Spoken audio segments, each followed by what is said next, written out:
गुरुकुल में शिक्षा प्राप्त कर रहे शिष्यों में आज काफी उत्साह था।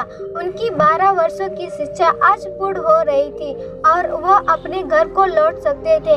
गुरुजी भी अपने शिष्यों की शिक्षा दिशा से प्रसन्न थे और गुरुकुल की परंपरा के अनुसार शिष्यों को आखिरी उपदेश देने की तैयारी कर रहे थे।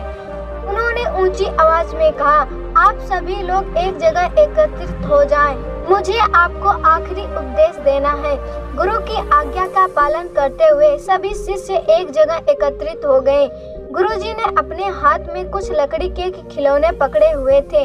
उन्होंने शिष्यों को खिलौने दिखाते हुए कहा, आपको इन तीनों खिलौनों में अंतर ढूंढने हैं। सभी शिष्य ध्यानपूर्वक खिलौनों को देखने लगे। तीनों लकड़ी से बने बिल्कुल एक समान दिखने वाले गुड्डे थे।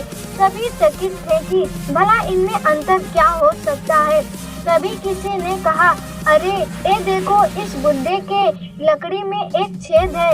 यह संकेत काफी था। जल्द ही शिष्यों ने पता लगा लिया और गुरुजी से बोले, गुरुजी, इन गुड्डों में बस इतना ही अंतर है कि एक के दोनों कान में छेद है और दूसरे के एक कान और एक मुंह में छेद है और तीसरे में सिर्फ एक कान में छेद है।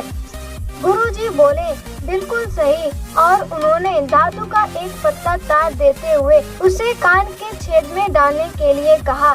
शिष्यों ने ठीक वैसा ही किया। तार पहले गुड्डे के एक कान से होता हुआ दूसरे के कान से निकाला गया, दूसरे गुड्डे के कान से होते हुए मुंह से निकाला गया और तीसरे के कान में घुसा पर कहीं से निकला नहीं। तब गुरुजी ने शिष्यों से गुड्डे अपने हाथ में लेते हुए कहा, प्रिय शिष्यों, इन तीनों गुड्डों की तरह आपके जीवन में 3 तरह के व्यक्ति आएंगे। पहला गुड्डा ऐसे व्यक्तियों को दर्शाता है जो आपकी बात एक कान से सुनकर दूसरे से निकाल देंगे। आप ऐसे लोगों से कभी अपनी समस्याएं साझा ना करें। दूसरा गुड्डा ऐसे लोगों को दर्शाता है कि आपकी बात सुनते हैं और उनसे दूसरों के सामने जाकर बोलते हैं। इनसे बचें और कभी अपनी महत्वपूर्ण बातें इन्हें न बताएं। और तीसरा गुड्डा ऐसे लोगों का प्रतीक है जिन पर आप भरोसा कर सकते हैं और उनसे किसी भी तरह का विचार विमर्श कर सकते हैं, सलाह ले सकते हैं। यही लोग हैं जो आपकी ताकत है और इन्हें आपको कभी नहीं धोखा देना चाहिए।